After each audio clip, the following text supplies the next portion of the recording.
अभी मैं एनालिसिस कर रहा था बीटीसी का, तो सोचा आपके साथ भी शेयर करूं। बीटीसी को हम ज़रा आज मंथ क्लोज होना है, तो हम मंथली कैंडल की बेस पर ही देखते हैं कि मंथली कैंडल ने बीटीसी में क्या किया है। तो अगर हम देखें यहाँ पर मंथली कैंडल में, तो जो पिछले मंथ का जो लो था, जो बड़ी सी एक कैंडल बनी थी जिसको कि स्पिनिंग टॉप टाइप कैंडल हम कह सकते हैं, उसका फॉलोअप मिला है पिछले नवंबर के महीने में हमको। और नवंबर के महीने में पिछला जो मंथ का लो था, पिछली मंथ के लो का जो कैंडल था, वो बीटीसी ने ब्रेक कर दिया और क्लोजिंग काफ़ी नीचे दी। जो पिछला लो का कैंडल था वो $1,00,000 पर था और बीटीसी ने जो क्लोजिंग दे रही है वो तकरीबन 90,000 या 91,000 के लेवल पर दे रही। तो ये एक पहला हमारे पास बिरश साइन है मंथली के लिए, और ये एक मंथली का प्रॉपर बिरश साइन हमको मिल गया कि मंथली में कैंडल की जो प्रोबेबिलिटी है वो बिरश जाने की। उसके बाद मंथली के बाद अगला हमारा स्टेप आता है वीकली का, टॉप डाउन अप्रोच के साथ। तो वीकली का पिछले वीक्स का और जो पिछला टोटल था ऑर्डर फ्लो लेग, वो बिरश में क्लोज हुई है और बड़ी स्ट्रॉन्ग बिरश में क्लोज। और ये स्ट्रॉन्गेस्ट बिरश क्लोजिंग हमको इंडिकेट कर रही है कि प्राइस अभी मज़ीद बिरश साइड में ही कंटिन्यू करेगी। उसके बिरश साइड में कंटिन्यू करने की वजह क्या है? बिरश साइड में कंटिन्यू करने की वजह उसकी ये है कि अभी तक प्राइस ने अपने जो प्रीवियस जो फर्स्ट लाइन ऑफ डिफेंस थी, हमारा जो प्रीवियस हमारा फेयर वैल्यू गैप था, उसी फेयर वैल्यू गैप के अंदर है प्राइस। और यहाँ पर प्राइस की रिजेक्ट होने की प्रोबेबिलिटी काफ़ी ज़्यादा हाई है। यहाँ से प्राइस मज़ीद नीचे जाने की प्रोबेबिलिटी अभी तक है। तो मंथली में कोई वीकनेस नहीं है बिरश ट्रेंड में, और वीकली में भी प्राइस अपने पॉइंट ऑफ इंटरेस्ट पर है। और इस पॉइंट ऑफ इंटरेस्ट को आगे कौन सी चीज़ फॉलो कर रही है, कौन सी चीज़ इस बिरश मोमेंटम को फॉलो अप दे रही है, वो चीज़ हम देखेंगे डेली में। तो डेली का ये वाला हमारे पास लास्ट ऑर्डर फ्लो लेग था जो बिरश में था, और इसका जो हाईएस्ट लेवल था वो ये वाला था। तो यहाँ पर पहला फर्स्ट लाइन ऑफ डिफेंस, उसको रिस्पेक्ट नहीं किया प्राइस ने। जो फेयर वैल्यू एरिया था उसको भी रिस्पेक्ट नहीं किया। और उसके बाद प्राइस डायरेक्ट गई अपने previous daily order flow leg की लिक्विडिटी स्वीप करने के लिए। और यहाँ पर अगर हम देखें इस एरिया में, तो प्राइस ने बहुत क्लासिकली, बहुत प्योरली यहाँ पर लिक्विडिटी स्वीप की।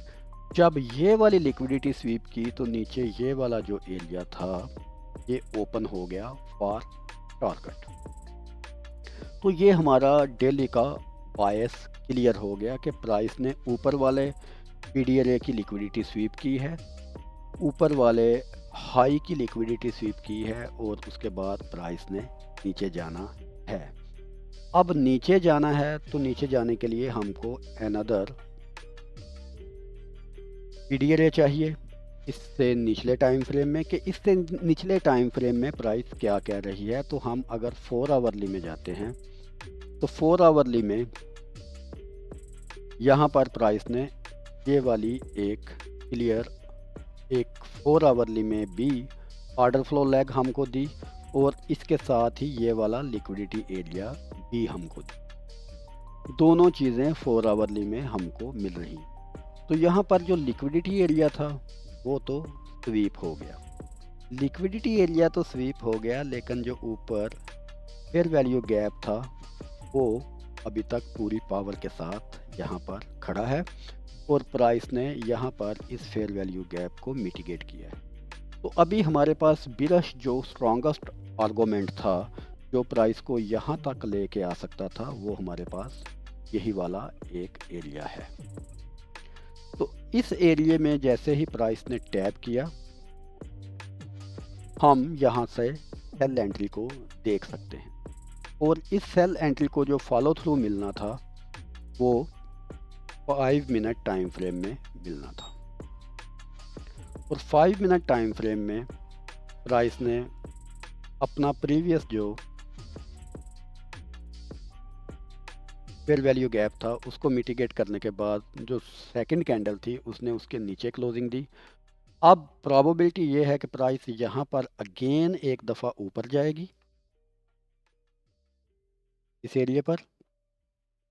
यहाँ पर जो लिक्विडिटी पड़ी हुई है उसको स्वीप करेगी 5 मिनट टाइम फ्रेम में, और इस लिक्विडिटी स्वीप करने के बाद जो चांसेस हैं, जो प्रोबेबिलिटी है, वो प्राइस के नीचे की तरफ कंटिन्यू, और नीचे की तरफ अगर प्राइस कंटिन्यू करती है, इसकी प्रोबेबिलिटी काफ़ी ज़्यादा हाई है। तो ये नीचे की तरफ जो अगर कंटिन्यू करती है तो पहला टारगेट इसका 90,000 और 80 का होगा, और दूसरा टारगेट इसका हो सकता है 99,500 का। तो ये दो लेवल हमारे पास टीपी लेवल हैं जो कि काफ़ी ज़्यादा स्ट्रेंथ में हैं, काफ़ी ज़्यादा स्ट्रॉन्ग हैं। तो बीटीसी को अगले दिन के लिए या आज के दिन के लिए, आज गो के संडे है, मार्केट में इतनी ज़्यादा लिक्विडिटी नहीं होती, मार्केट में इतना ज़्यादा वॉलेटिलिटी नहीं होती, लेकिन फिर भी अगर ये मूव कंटिन्यू करती है तो ज़्यादा प्रोबेबिलिटी इसकी नीचे की तरफ आने की है, और नीचे की तरफ ये टारगेट भी मैंने आपको बता रही है। और जो स्टॉप लॉस है वो हम थोड़ा सा स्टॉप लॉस को रूम दे के हम स्टॉप लॉस करेंगे, और 91,600 का जो लेवल है वो हमारा स्टॉप लॉस। तो ये हमारा व्यू है आज के लिए बीटीसी का। आज और कल के लिए बीटीसी इन लेवल्स पर लाजमी जाएगा, और अगर प्राइस ने ऊपर भी जाना हुआ, अगर डिसरिस्पेक्ट करना हुआ अपने वीकली फेयर वैल्यू गैप को या डेली की मूव को डिसरिस्पेक्ट करना हुआ, तो तब भी मार्केट को यहाँ से नीचे की तरफ इस फेयर वैल्यू गैप को फिल करना लाजमी है। तो ऑल आर्गूमेंट को अगर हम कंबाइन करें और कंबाइन करके अगर हम कोई फाइनल कंक्लूशन निकालें तो वो इधर साइड में। होप सो एनालिसिस पसंद आया होगा। Keep watching, keep learning.